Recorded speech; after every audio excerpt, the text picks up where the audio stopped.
গেছিলাম সাদা পাথর ঘুরতে। সিলেটে তো ঘুরতে যাওয়ার অনেকগুলো জায়গা আছে, সাদা পাথর তার মধ্যে একটা। তো সিলেটে থাকাকালীন সাদা পাথর যাব না তা কি হয়? সেই জন্যই গেছিলাম। সবাই বলতো প্লেসটা অনেক সুন্দর, তো একদিন দেখতে চলে গেলাম হঠাৎ করে।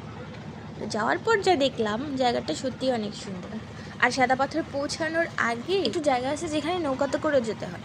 তো এই প্লেসটা অনেক সুন্দর, সবুজ কালারের চকচকে পানি। যাক, আমার তো ভাই ভালো লাগছে।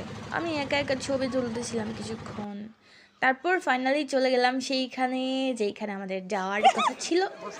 দেখি সবাই গোসল করতেছে, আমারও ইচ্ছে ছিল গোসল করার, কিন্তু যখন আশেপাশের অবস্থা দেখলাম, এই যে দেখেন এরা কি করতেছে সবগুলো একসাথে বসে, আমার ভাই গোসল করার ইচ্ছা নাই। সবাই মিলে মূত্র বিসর্জন করতেছে।